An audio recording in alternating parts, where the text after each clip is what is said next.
Hello. For my creative phase, I recreated the Slay the Spire battle system. For my research phase, I recreated the Pokemon battle system. This was a very simplified version of that, and I was able to turn this into Slay the Spire. Slay the Spire is a very big game, so I just recreated the initial Ironclad battles, and this is what I ended up with.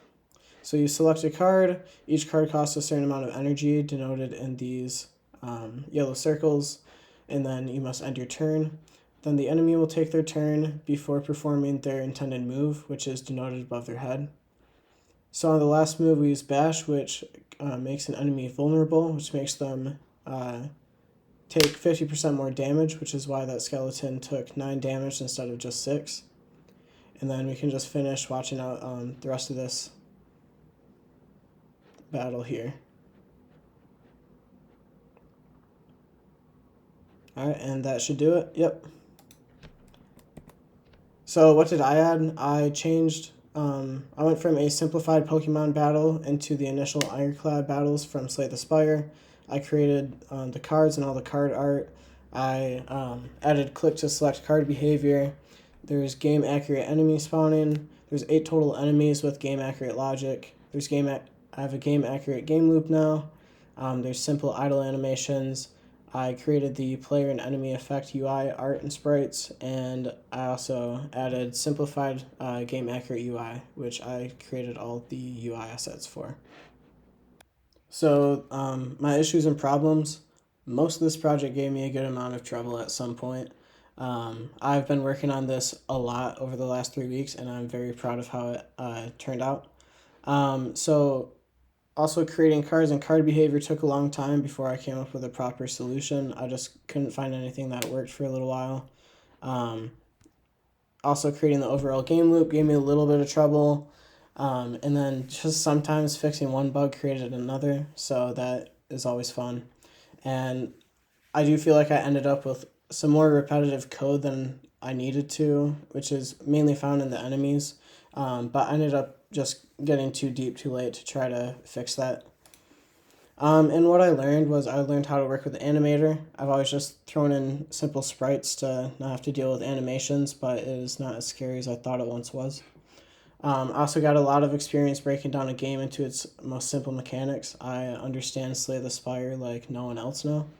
I know how to create cards and card behavior now. I did use a tutorial for the initial card behavior, but I created all the game-specific card behavior. And I also gained more experience in creating enemy logic, and I dealt a lot with bug fixing. A lot. Alright, there's a lot of code to get through, and I'm not going to be able to show all of it, so let's get started.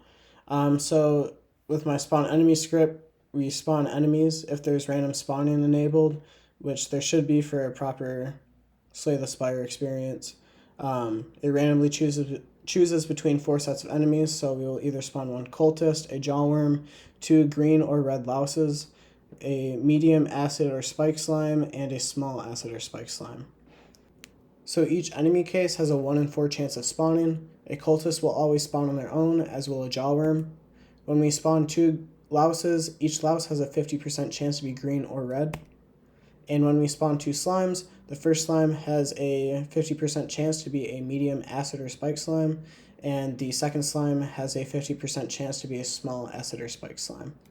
At the start of the game and at the end of the enemy's turn, each enemy will decide on their next move, which means they will set their intent. So this is an example of one enemy's intent script. So we see they have a 75% chance to choose Bite, but if the last 2 moves were also Bite, then their intended move must be Spit Web. Otherwise, we will set their intended move to Bite.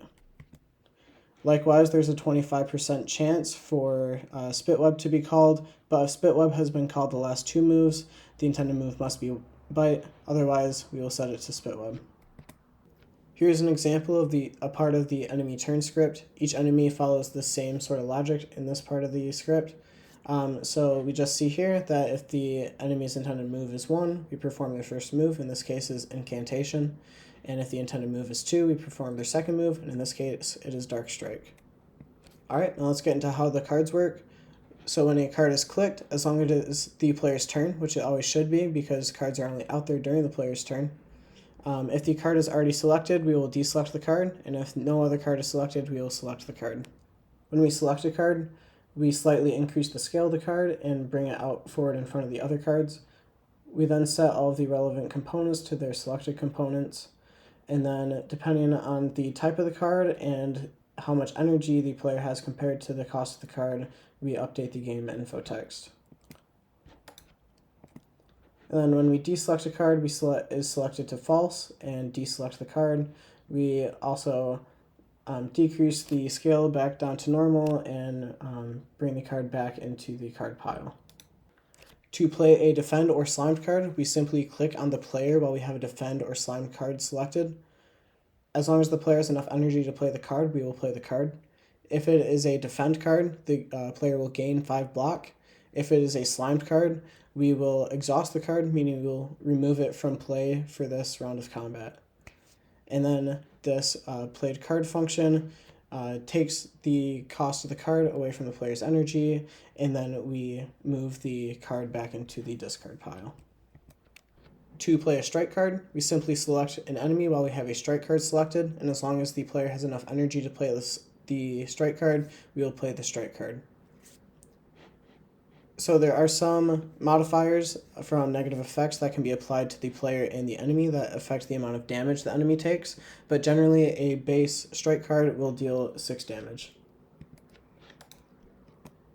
And then a bash card works exactly the same way, except the base damage on a bash card is 8, and it also inflicts 2 vulnerable on the enemy. After playing one of those 2 attack cards, we then check for the enemy death. If the enemy that's just been attacked, their current HP is less than or equal to 0, then that enemy is dead. So we then destroy their game object, and then we check to see if we win. If there's still an enemy left, we do not win yet, so we move on as normal until the last enemy has died. During the player's turn, we set the enemy's intent, we then restore the player's energy, and then deal the player's hand, which is 5 cards. The player is able to play as many of those cards up to using an amount of 3 energy. Then they are forced to click the end turn button and start the enemy's turn. An end turn button is called when the end turn button is pressed during the player's turn. It discards cards in hand and starts the enemy turn, and it can only be used during the player's turn. So if it's not the player's turn, we return and do nothing. Otherwise, we decrement one of the negative effect turn counts, and then we set the appropriate negative effect UI elements. We then discard the hand and then start the enemy's turn. Effects. These effects can come from cards like Bash, or they can also come from certain enemy moves. So when we inflict weak on a unit, that unit will then deal 25% less damage during turns that they have the weak effect. Similarly, when we inflict frail on a unit, that unit will gain 25% less block from cards during that number of frail turn count turns. And similarly, when we inflict vulnerable on a unit, that unit will take 50% more damage from attacks for vulnerable turn count turns. Alright, and that's all. Thank you.